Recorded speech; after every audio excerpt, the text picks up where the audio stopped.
Bonjour, bienvenue sur ma 12e vidéo de mon défi 30 jours, 30 vidéos pour développer ma confiance en moi devant la caméra. Et vous, sur quoi développez-vous ou avez-vous décidé de vous développer votre confiance en vous dans votre vie? Le couple, la famille, l'expression des sentiments, la gestion des émotions, savoir parler en public, demander une augmentation. Il y a plein de thématiques où on a tout intérêt à avoir une bonne confiance en soi et si on ne l'a pas, on a tout intérêt à la développer et c'est ce que j'essaye de vous induire avec ces vidéos, le fait qu'on peut développer notre confiance en soi et ça toute notre vie.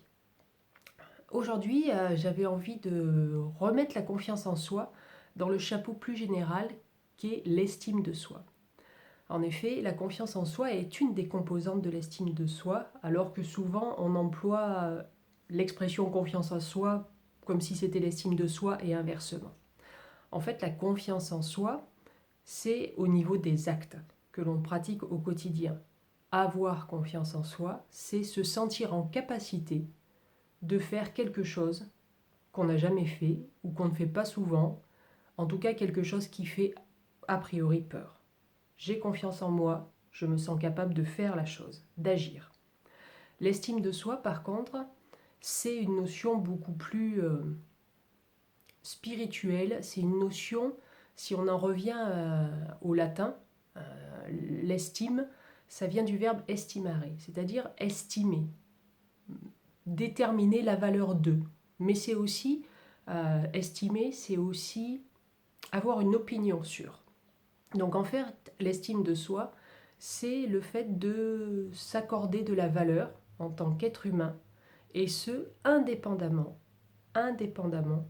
de ce qu'on fait, de ce qu'on a comme qualité, de ce qu'on a comme défaut, de ce qu'on a pu agir en bien ou en mal. Donc l'estime de soi, ça a un caractère vraiment inconditionnel. On s'estime, on a de la valeur, quel que soit ce qu'il se passe dans notre vie ou quel que soit ce qu'on fait dans notre vie. Pardon, c'est passé de travail. Du coup, l'estime de soi, elle a 3 composantes, qui est l'amour de soi, l'image de soi et la confiance en soi. Et ces 3 composantes de l'estime de soi jouent l'une sur l'autre. C'est-à-dire que si j'ai une bonne image de moi, il y a de grandes chances que mon niveau de confiance en soi soit équivalent, mais pas négatif, par rapport au niveau de l'image de soi. Pareil, si j'ai un bon niveau d'amour de moi, c'est-à-dire si je m'aime bien, alors j'aurai sans doute une bonne confiance en soi. Du coup, en coaching, il y a très peu de coaching déjà sur lequel on ne travaille pas l'estime de soi. Et quand on travaille sur l'estime de soi, on va aller regarder justement le niveau de ces 3 composantes. L'amour de soi, à combien tu t'évalues sur une échelle de 0 à 10. 0, tu ne t'aimes pas. 10, tu t'adores. Sur l'image de soi, à combien tu t'estimes, pareil, sur une échelle de 1 à 10. Et enfin, la confiance en soi, on pose aussi cette question. Et on va agir, et surtout faire agir la personne pour augmenter graduellement. On n'augmente jamais de 3 points, par exemple, sur une échelle. On va toujours faire mettre la personne en mouvement sur l'action qui lui semble la plus facile à mettre en œuvre dans les jours qui suivent la séance de coaching pour passer d'un niveau qu'elle a déterminé dans son évaluation au niveau juste supérieur. C'est vraiment la technique des petits pas qu'on appelle aussi je crois c'est du japonais, le kaizen. C'est le principe d'une évolution très graduelle. Alors ça existe depuis des centaines voire des milliers d'années, le kaizen.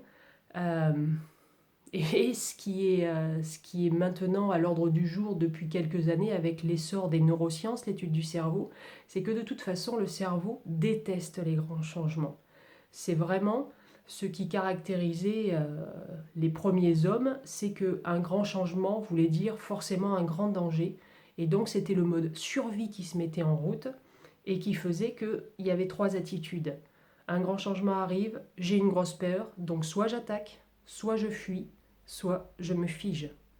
Et on est resté sur ce mode-là, parce que même si l'homme est né il y a quelques millions d'années maintenant, notre cerveau reptilien, là, à l'arrière, est toujours à l'affût pour nous sauver la vie s'il y a besoin. Du coup, les grands changements sont encore vus et toujours vus comme un danger. D'où le fait qu'en coaching, on travaille sur le plus petit changement positif possible qui va apporter une assurance au cerveau, qui va montrer que des bonnes choses se passent et du coup les résistances ne vont pas se lever. Il ne va rien se passer de phénoménal, mais par contre, la confiance en soi ou l'amour de soi et l'image de soi, si on travaille sur ces deux autres notions, vont progresser tranquillement. C'est-à-dire qu'on ne va pas faire ce serait quoi la chose caricaturale, j'ai pas confiance en moi, et ben tu vas faire une conférence devant 200 personnes.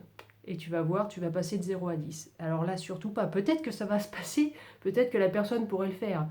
Mais franchement, ça risque juste plus de la mettre en dessous de tout, de lui faire encore plus peur que de lui permettre de dire ah, je suis passé de 0 à 10. Ça n'est pas neuroscientifiquement possible et ni durable. Donc l'amour de soi, c'est à travailler de diverses manières. Si vous estimez, voilà, répondez à cette question. Sur une échelle de 0 à 10, à combien estimez-vous vous aimer? Dans le sens, aimer votre personnalité, vous aimez par rapport à vos qualités, mais aussi par rapport à vos défauts. Vous aimez par rapport à votre capacité à être en relation, à apprendre, voilà, votre amour de vous-même. Sur une échelle de 0 à 10, à combien l'estimez-vous? Vous avez un chiffre. Maintenant, quand en coaching, on veut faire progresser une personne, alors encore une fois, il y a plein de techniques, mais une des actions que certaines personnes veulent faire ou disent d'elles-mêmes ou que je peux leur soumettre, c'est d'aller demander à 2-3 personnes. On ne se met pas la rate au courbouillon, surtout quand on est un grand timide. Déjà 3 personnes, ça peut juste faire fuir aussi. Donc 2-3 personnes, on lui demande « Qu'est-ce qui fait que tu m'aimes bien ?» Donc on évite d'aller choisir des gens qui sont malhonnêtes ou qui ne nous aiment pas, c'est pas le but. Le but, c'est vraiment d'engranger un regard qu'on sait déjà bienveillant et positif à notre rencontre et que cette personne puisse verbaliser ou écrire ce qui fait qu'elle nous aime bien. Le pouvoir de l'écrit, moi je l'aime beaucoup, et ça n'empêche pas que si la personne l'écrit, elle peut aussi quand même vous le verbaliser, mais l'écrit fait que ça reste et que vous pouvez vous permettre de le relire et dans certains moments, ça peut être sympa de se faire un shoot de waouh, c'est sympa quand je lis qu'on m'aime bien parce que je suis quelqu'un de très naturel, parce que je suis quelqu'un qui, oui, je suis timide, mais par contre, je suis toujours là pour la personne, je suis à l'écoute, etc., etc. Enfin, toutes ces qualités que je ne cacherai pas, tous les timides ont, cette formidable capacité d'observation, d'écoute, de compréhension, de réflexion. Alors le problème, c'est qu'ils ne font pas part de leur réflexion parce que timides, mais par contre, c'est le jour où on arrive à faire part des réflexions qu'on peut avoir en tant que timide, ça contribue bien à changer le monde. Alors c'est chouette. Du coup, une fois que vous avez demandé à ces 2-3 personnes et que vous avez entendu ou lu ce qu'elles disent de vous en termes de « je t'aime bien parce que », refaites l'évaluation sur l'échelle de 0 à 10 de votre niveau d'amour de vous. Logiquement, ça devrait avoir changé. Logiquement, en bien, si vous avez bien choisi les personnes. Ensuite, on peut aussi travailler l'image de soi. Et l'image de soi, oh, il y a un oiseau qui vient à la fenêtre, c'était magnifique. Il a une belle image. L'image de soi, c'est notre vision physique de nous-mêmes. Quelqu'un qui a une bonne image de lui, il sait pertinemment, il les voit même sûrement aussi, qu'il n'est pas parfait physiquement. Mais ça ne va pas tourner au complexe qui tétanise, qui devient une obsession, etc. Donc l'image de soi, pareil, évaluez-vous sur une échelle de 0 à 10. 0, je n'aime pas du tout mon image. 10, j'adore mon image. À combien êtes-vous sur une échelle de 0 à 10? Pour passer à un niveau juste supérieur, il y a pas mal de clients qui font la proposition de travailler leur garde-robe. Alors, cette proposition-là, moi, je l'ai vécue personnellement quand j'étais adolescente et que j'arrivais pas à interagir avec les gens. Et c'est une des personnes qui m'accompagnait pour sortir de cet état de grande timidité quasi sauvage et qui m'a dit, va faire les magasins et trouve-toi ton style. Je ne te demande pas de refaire toute ta garde-robe, je te demande juste de trouver une tenue entière dans laquelle tu te diras, ça c'est moi. Une tenue qui fera que tu seras naturel. Une tenue qui ne fera pas par rapport à d'autres tenues que tu peux avoir et que tu me dis toi-même que c'est une sorte d'uniforme, que c'est pour paraître, que c'est pour faire comme les autres et peut-être en me disant bah, si je fais comme les autres ils vont m'accepter. Ça marchait pas, donc en fait c'était très très bête que je lui dise ça, mais c'était moi ma vision. Il m'a dit tu me trouves une tenue et cette tenue une fois que tu l'as trouvée, tu vis une journée normale et tu vois ce qui se passe par rapport à la journée de la veille où tu avais le fameux uniforme. Et en fait, ça n'a pas été un changement phénoménal, je ne vais pas vous mentir. Par contre, ça a contribué à améliorer l'image que j'avais de moi-même et ça a contribué à soutenir d'un cran la confiance en moi parce que j'étais bien, j'étais véritablement bien et j'étais surtout moi dans cette tenue-là. Donc si vous voulez faire jouer votre image de vous, peut-être avez-vous une action à faire sur une tenue déjà pour commencer, où vous allez être vous-même, où vous allez être bien.